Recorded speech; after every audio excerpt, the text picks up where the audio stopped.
My best friend's boyfriend tried to catfish me as his GF and get in my pants, but I instantly knew it wasn't her and said, "Is this George?" I, 36M, have a childhood friend, Emily, 36F, whom I've known since we were 5. We originally met because our respective fathers were both German and living in the UK, having married British women. They became friends, and we were basically raised as siblings. Nothing remotely romantic has ever happened between us, and it's accurate to say I treat her like I do my other sisters. People struggle at times to believe nothing has happened between us, but is it so insane for someone with 3 sisters to treat a childhood friend as a 4th? We stopped being friends briefly when she got married way too young to her boss. He ended up being incredibly abusive, controlling her life at every level, and over the 3 years they were together, he basically isolated her from all friends and family. We reconciled when she divorced him. Around this time, I attended university and met my now wife early on. We were assigned to the same floor in halls. We've been together for 17 years now, and she's become really close to Emily over the years. Also at university, I met a guy, George, 36M, on my course.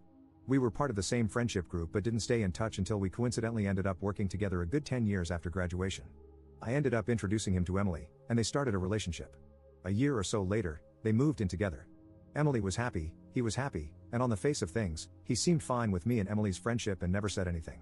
Over the past few weeks, I started getting texts from her, sometimes late at night, that were just, well, odd. I was suspicious when she used a common British shortening of my full name rather than the traditional German version our respective fathers and she would always use. When some overly flirty, almost outright dirty texting occurred, I immediately shut it down, 100% sure it wasn't her. I basically called him out and asked if this was, in fact, George using her phone and bluntly asked why he was trying to dirty text with me as his girlfriend.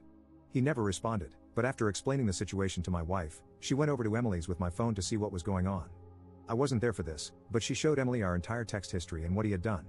George came home, and they confronted him. He first outright denied it and had the audacity to accuse Emily of dirty texting me and trying to hide said cheating from my wife by saying he did it. Emily just left with my wife to come stay with us after this because there wasn't any reasoning with him. The morning after, he called and begged her to come home. He was crying and threw himself at her feet, claiming he did it out of jealousy.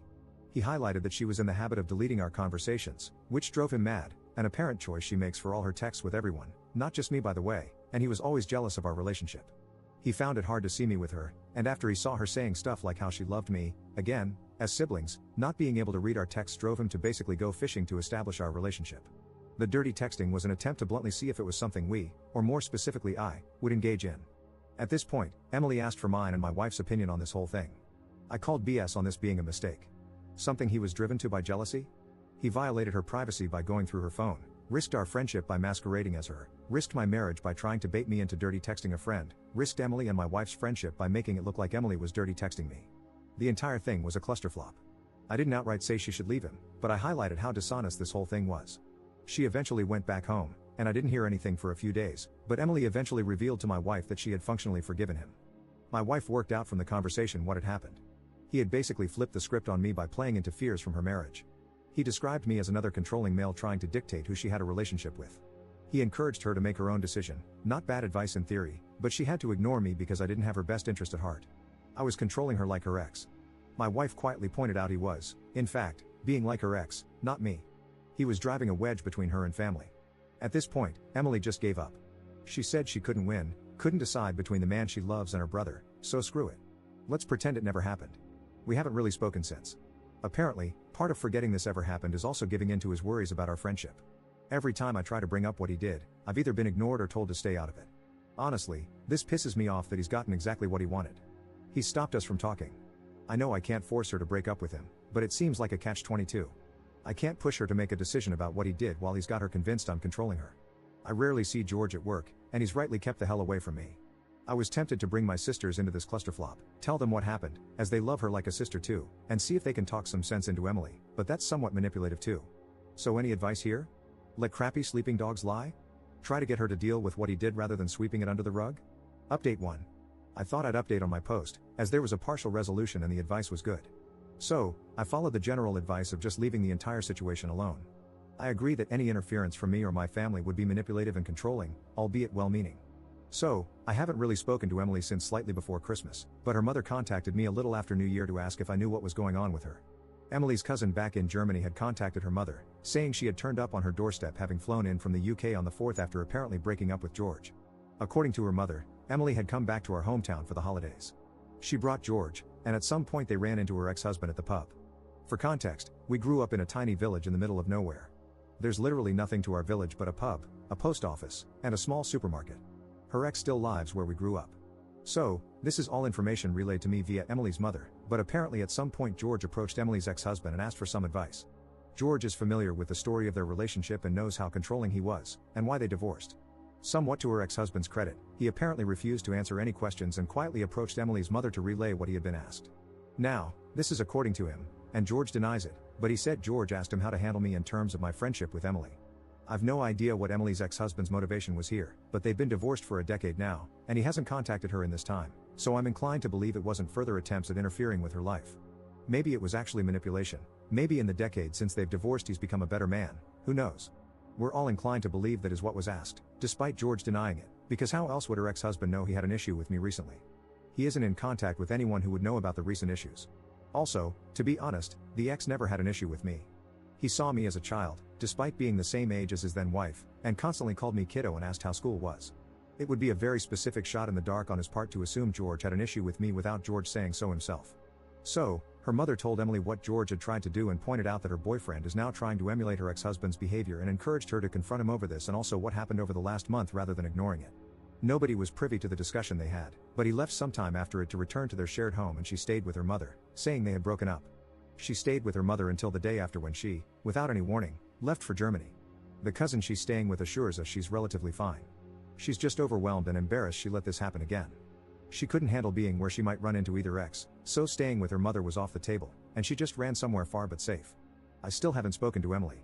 I've sent her a message with condolences and reassurance that she will always have a home here in the UK, and I've decided to continue giving her space while making it clear I am there for her. She hasn't responded, but I assume this is just out of awkwardness over what happened and how technically George was once my friend. He hasn't spoken to me either, and I haven't seen him at work at all. So yeah, not a happy ending per se. It shouldn't have taken her abusive ex getting involved for a resolution, but as people predicted, George was being abusive and he would repeat that behavior. I suppose it was relatively painless that he showed his true colors so emphatically without much further abuse. This could have dragged on. Thanks for the advice. Me staying out of it didn't make this any easier for her, but it probably avoided making it worse. Update 2. I jumped the horse a little with the previous update, and looking back, I hadn't actually spoken to Emily, and it was all secondhand information. Given this whole thing has now been entirely sorted in the 3 months since it happened, I thought I'd actually give an actual full resolution. So, Emily came back to the UK just before the country was locked down and moved in with us, reluctantly. We grabbed some drinks and played Divinity 2 while we hashed out exactly what went down from her perspective. I apologized for going behind her back and speaking to her mother about it all. Situations like this are never helped by information being relayed through other people, and I asked if she wanted to go through it all from start to finish. Basically, she buried her head in the sand the day she found out he had been trying to dirty text me as her. It was just too much. She couldn't win. She either lost the man she loved and the lifestyle she had, or lost her brother. I assured her she'd never lose me, but she revealed she low-key hated the fact she let herself be taken advantage of like this twice and couldn't face me, having not listened to my advice. She also mentioned that breaking up with him would inevitably land her on my doorstep for support, and that made her feel bad also, hence escaping to Germany and not talking to me about this. This went deeper, and she opened up about her insecurities, how she regretted never going to university, instead marrying her abusive ex-husband, and how she feels like an accessory to other people's happiness. She saw me and my wife, a power couple, as she put it, and just felt so small by comparison. She did love George, but leaving him would leave her with functionally nothing again, and she couldn't handle that. We talked about this a lot. I revealed I was aware my support of her could be a problem. I was feeling like I had made their relationship awkward by being so involved in her life. It might have been hard for George to feel like her boyfriend while I was there picking up her tabs, doing the DIY, and basically acting like a father coddling his child. I asked if my, with retrospect, financial support of her tied into this feeling of inadequacy, like I was dragging her along for my ride, and she said it was a problem. She felt trapped when the relationship ended because she had no independence or true control. While I would never use my position to control her, she would still be living by someone else's good graces. She felt she needed to stand on her own 2 feet, be her own woman rather than relying on a man, no matter how much she loved and trusted him. That way her decisions would be her own, rather than under some level of duress.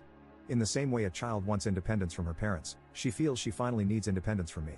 So, we came up with a game plan. Now, the lockdown has obviously made this harder. She is still living with me and my wife currently, but the plan is she's going to go back into education. She was capable of attending university, she had the qualifications but decided not to due to marriage. My financial security was really born of an inheritance I had after my father passed away. I used it to not have to worry about rent during my extended time in education and early career, as I bought a small flat with it that I still own. I've decided to pay it forward and put her in a similar situation by letting her use my flat, which is currently unoccupied because it's only been rented to students due to its proximity to 2 universities. Yes, this is me financially supporting her, but in a strictly limited way. No more covering errant bills, paying for holidays, or footing the bill when we socialize. She will not pay rent, but she will cover all bills on the flat and she moves out the moment she's in work. She didn't love the idea of me owning her home, but I called it my last act as that guy in her life, the pseudo-brother/father/best friend. After this, we'll just be independent siblings/best friends. She will be moving soon. We'll need her room after all since my wife is now 5 months pregnant. Turns out she's been pregnant since late December and all this started. As for George, he swears up and down he never asked the ex-husband to handle me. He claims he asked how to be fine with me. It wasn't seeking advice on how to deal with me, it was seeking advice on how to be fine with me the way her ex-husband was. Could be true, who knows?